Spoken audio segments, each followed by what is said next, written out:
సైన్స్ని నమ్మిన వాళ్ళుగా మనం ఈ గ్రహణాల ఎఫెక్టు దాదాపు లివింగ్ ఆర్గానిజం మీద కానీ, అంటే జీవరాశుల మీద కానీ, నిర్జీవరాశుల మీద కానీ పెద్దగా ప్రభావం చూపించకపోవచ్చు అనేది, చూపించదు అనేది మనం నిర్ధారణకి రావచ్చు.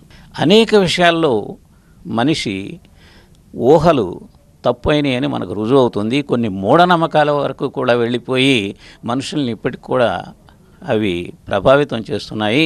ఆ మూఢనమ్మకాలను కూడా తొలగించాల్సిన అవసరం ఉంటుంది.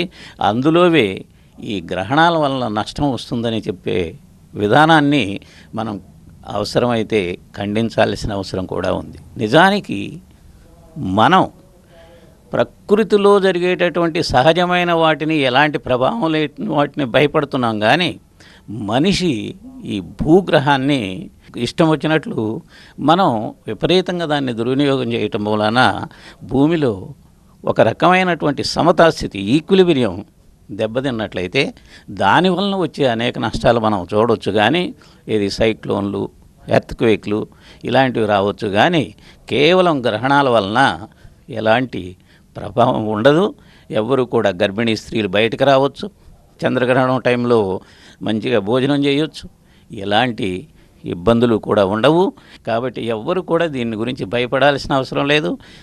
గ్రహణం సమయంలో ముఖ్యంగా జన విజ్ఞాన వేదిక లాంటి science promoting organizations Tank Bund లాంటి ప్లేసుల మీద సూర్యగ్రహణం రోజు, చంద్రగ్రహణం రోజు అందరికీ కూడా భోజనాలు, పలహారాలు ఇచ్చి ఈ మూఢనమ్మకాలకు దూరంగా ఉంచాలనే ప్రయత్నం చేస్తున్నాయి. నిజంగా ఇవన్నీ కూడా హర్షదాయకం. సో టోటల్ లూనార్ ఎక్లిప్స్ మనకి రెడ్డిష్లో కనిపిస్తుంది. మనకి నైట్ 11కి స్టార్ట్ అవుతుంది. 11 నుంచి టోటల్ లూనార్ ఎక్లిప్స్ 11 నుంచి 11:45 దాకా టోటల్లో ఉంటుంది లూనార్ ఎక్లిప్స్. సో రెడ్డిష్లో మనకి మూన్ కనిపిస్తుంది. సో మనకి 9 నుంచి పెనుంబ్రల్ ఎక్లిప్స్ స్టార్ట్ అవుతుంది. 9 నుంచి 10 దాకా మనకి పెనుంబ్రల్ ఎక్లిప్స్లో ఉంటుంది. After that lunar eclipse, partial lunar eclipse start అవుతుంది 11 o'clock. 11కి టోటల్గా లూనార్ ఎక్లిప్స్ రెడ్డిష్లో కనిపిస్తుంది. సో అది మనకి 45 minutes మనకి కనిపిస్తుంది. సో ఆఫ్టర్ దట్ మళ్ళీ ఎక్లిప్స్ అనేది రిలీజ్ అవుతుంది. సోలార్ ఎక్లిప్స్ అనేది మనం డైరెక్ట్ నేకెడ్ అయితే మనం చూడలేము, ఎందుకంటే అంటే పవర్ఫుల్గా ఉంటుంది కాబట్టి. సో టెలిస్కోప్ ఇన్స్ట్రుమెంట్స్ యూస్ చేస్తాము and with help of filters, solar filters use చేస్తాము. సో ఈ లూనార్ ఎక్లిప్స్ అనేది టెలిస్కోప్స్తో అయినా సరే నేకెడ్ అయితే కూడా ఇట్స్ సేఫ్ టు సీ, సేఫ్గా చూడొచ్చు. నేకెడ్ అయితే కూడా మనకి ఎటువంటి ఇన్స్ట్రుమెంట్స్ అవసరం లేదు, ఫిల్టర్స్ అవసరం లేదు. లూనార్ ఎక్లిప్స్ రెడ్డిష్గా మనకి నేకెడ్ అయితేనే స్కైలో కనిపిస్తుంది.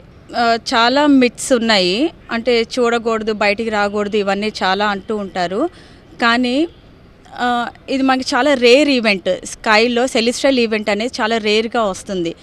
అండ్ సైన్స్ అండ్ టెక్నాలజీ మీద కూడా మనకి స్టూడెంట్స్కి కూడా చాలా అవేర్నెస్ క్రియేట్ అవుతుంది. అసలు లూనార్ ఎక్లిప్స్ ఎందుకు ఫామ్ అవుతుంది, ఎట్లా ఫామ్ అవుతుంది, దాని వెనకాల ఉన్న సైన్స్ ఏంటి, ఇవన్నీ స్టూడెంట్స్ కూడా అందరూ చాలామంది అవేర్నెస్ క్రియేట్ అయ్యి ఇప్పుడు రోజు ఏంటంటే అది కమింగ్ అవుట్ అనమాట.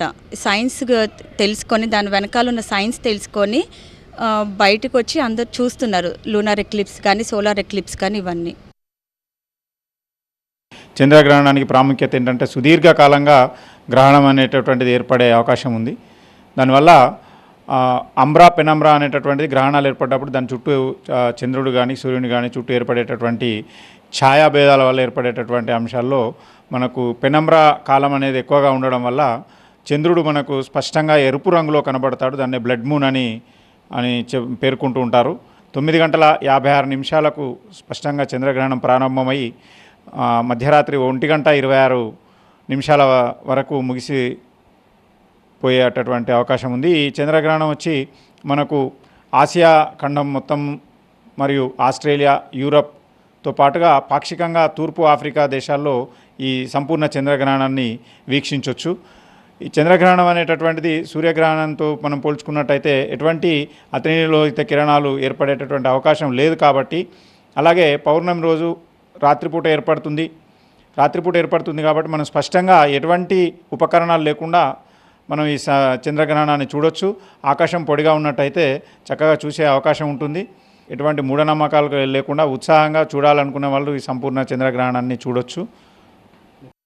Today is very special date as 7th September we're gonna witness the total lunar eclipse, and to understand this further, let's explain what is lunar eclipse. So what happens in lunar eclipse, when earth comes in between and obstruct the sunlight to fall on the moon, in that situation lunar eclipses happen. So this kind of an event is coming after so long. In 2022, in year 2022 we have witnessed the lunar eclipse, but due to the bad weather condition Delhi was not able to see that eclipse. So in 2018 was the last when Delhi saw the total lunar eclipse. So after 2018 this will be the lunar eclipse, the total lunar eclipse will Delhi people will gonna witness and enjoy. So entire 5 hours 27 minutes it will be visible from India. Sir ये हमारा planetarium का ये दूरबीन है, telescope है। ये 8 inch का है। ये अलग अलग कॉन्फ़िगरेशन में आता है। 8 इंच का होता है, 12 इंच का होता है, 14 इंच का होता है। ये 8 इंच का है जो एक कॉमन मैन के लिए, हम पब्लिक के लिए हम यूज़ करते हैं इसको। और ये कंप्यूटराइज्ड है, फुल्ली कंप्यूटराइज्ड है। जैसे जैसे अर्थ का रोटेशन होता है, स्पिन होता है अपने एक्सिस के ऊपर, उस हिसाब से हमारा ये कंप्यूटर जो है टेलीस्कोप जो है घूमता रहेगा। हमें एक बार सेट करने के बाद ये उसको ट्रैक करते रहेगा, हमें फिर कुछ करने की जरूरत नहीं। पूरा कंप्यूटराइज्ड है और किसी भी ऑब्जेक्ट में इसको हम लगा सकते हैं। डायरेक्ट डिस्प्ले भी कर सकते हैं, टेलीकास्ट भी कर सकते हैं। टेलीकास्ट कर सकते हैं, उसमें कैमरा लगाना पड़ेगा। जहाँ पर अभी हम आईपीस लगा रखा है उस जगह पे कैमरा लगेगा। कैमरा लगा उसका फीड जो है हम पूरा कंप्यूटर में दे देंगे, कंप्यूटर से आप सीधा उसका फीड ले सकते हैं।